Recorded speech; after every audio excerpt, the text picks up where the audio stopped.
Hello children, welcome back to your channel master ji.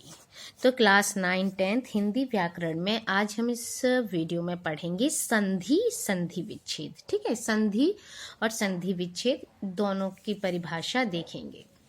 तो संधि क्या होता है बेटा? संधि मीन्स ज्वाइनिंग, ज्वाइन करना, जोड़ना, इस तरह की चीज़ों को संधि कहते हैं। संधि की परिभाषा क्या है? दो ध्वनियों के आपस में मिलने से होने वाले परिवर्तन को संधि कहते हैं। देखिए ध्यान से सुनिएगा, दो ध्वनियों, ठीक है, साउंड के आपस में मिलने से, दो ध्वनियों के आपस में मिलने से, शब्दों के नहीं, ठीक है, ध्वनियों के आपस में मिलने से जो चेंज आता है उसको हम संधि कहते हैं। अब जैसे पुस्तक प्लस आलय, अब आपने ये देखा पुस्तक प्लस आलय। पुस्तक का में क्या है? मैंने इसके पहले भी आपको क्या बताया था? वर्णों का विच्छेद करना बताया था। तो क में क्या है? मिक्स है, इसलिए इसके नीचे हलंत नहीं लगा। तो क के साथ क्या मिला हुआ है? यानी छोटा अ प्लस आ। तो यहाँ पर क्या है? छोटा आ का बड़े आ से मेल हुआ है। ठीक है, अब छोटा आ बड़े आ से मिला है, इसलिए ये क्या बन गया है? बड़ा आ बन गया है। का, अ और आ मिलके का बन गया है। तो पुस्तक प्लस आलय पुस्तकालय। इसी तरह विद्या प्लस अर्थी, विद्या, बड़ा आ गया है, बड़ा आ में छोटा आ मिलके बड़ा आ बन गया है, तो विद्यार्थी। ऐसे ही धर्म प्लस आत्मा, इसमें क्या है?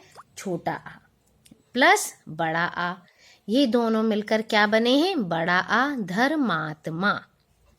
सूर्य प्लस उदय, सूर्य अ और उ मिलके क्या बन गए?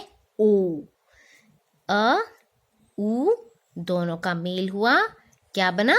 ओ, सूर्योदय। इसी प्रकार इति यानी ति, छोटी की मात्रा, प्लस आदि, बड़ा आ, तो क्या बन गया? ये क्या बन गया? इत्यादि, यानी या बन गया इति, और ये त आ मिलके ई और आ मिलके या बन गया इत्यादि। क्लियर हो गई बात? समझ आ गई? यानी संधि मीन्स होता है मेल मिलाप, दो ध्वनियों की आपस में मिलने से होने वाले परिवर्तन को हम संधि कहते हैं।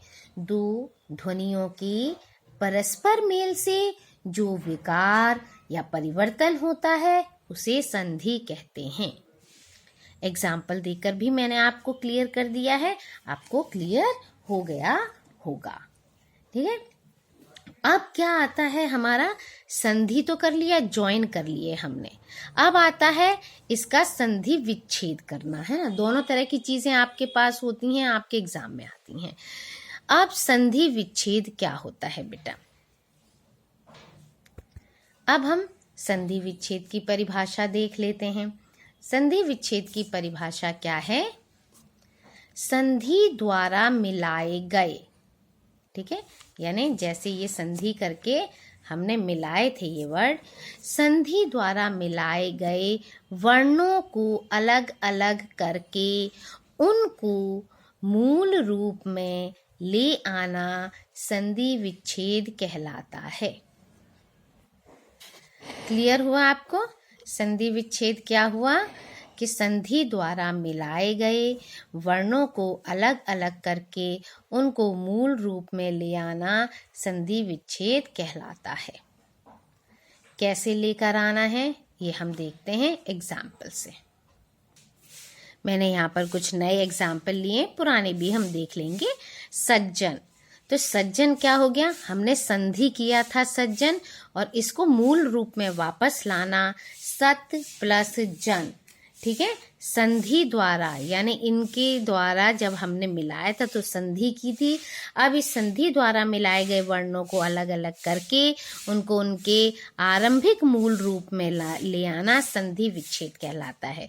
तो सत प्लस जन ये संधि विच्छेद हो गया, यानी जो हमने ज्वाइन करके लिखा था उसको हमने अलग अलग कर दिया।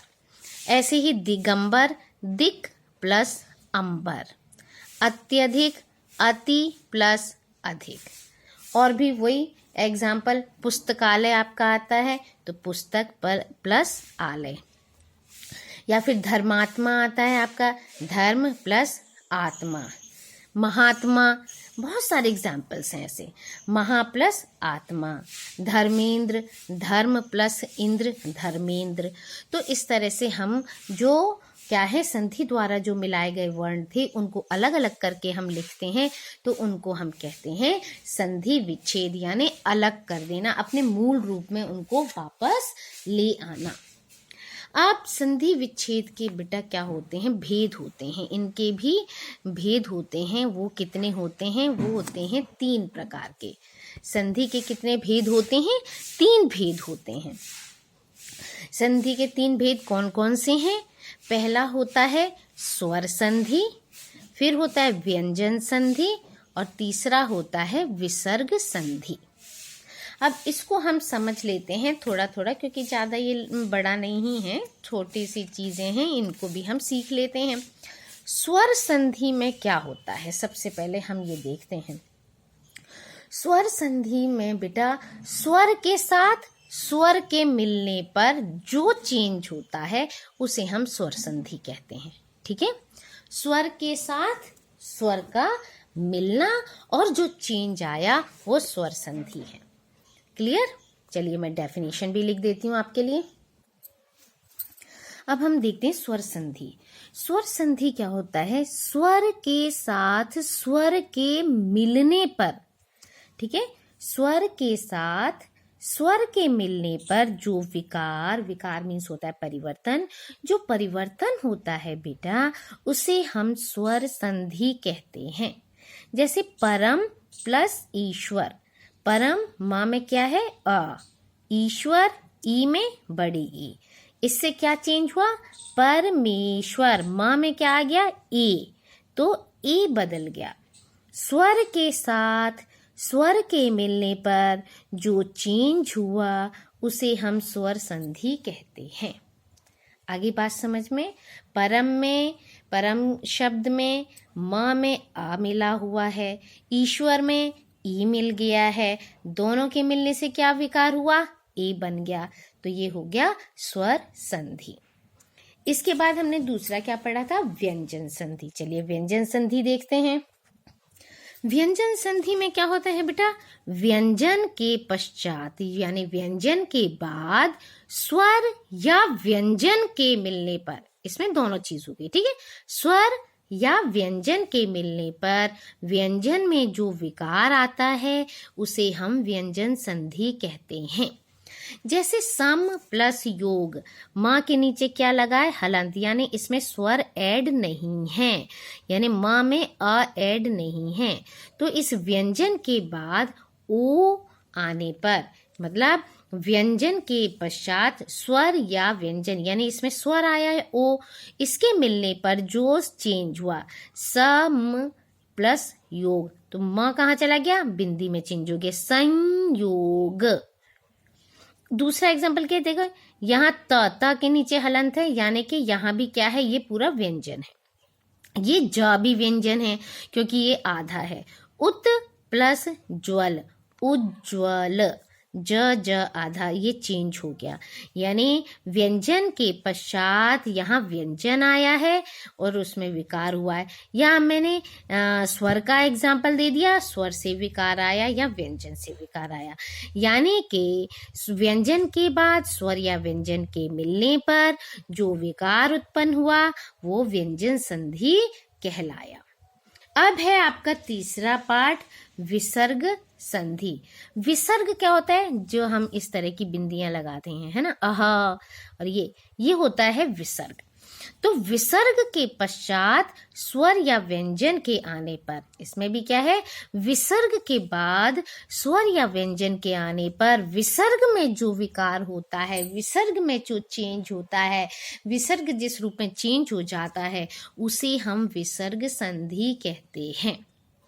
अब देखिए, दुह प्लस बल, यहाँ ये विसर्ग किस में चेंज हो गया, दुर्बल। ब में आ है, ह विसर्ग प्लस अ र बन गया, दुर्बल। नमः प्लस ते, नमस्ते, ये अह और ए मिलके नमस्ते, ये चेंज हो गया आधा सा में। ठीक है, क्लियर हो गया। अब इसके बाद हम और चीज़ें पढ़ेंगे, इसमें बहुत ब्रॉड है बेटा, बहुत बड़ा है ये थोड़ा, तो हो सकता है 2-3 वीडियो हो जाए। ध्यान से देखिएगा, कोई प्रॉब्लम नहीं है, आपको सब चीज़ क्लियर हो जाएगी। सो वीडियो देखते रहिए। Thank you. Like, share and subscribe my channel.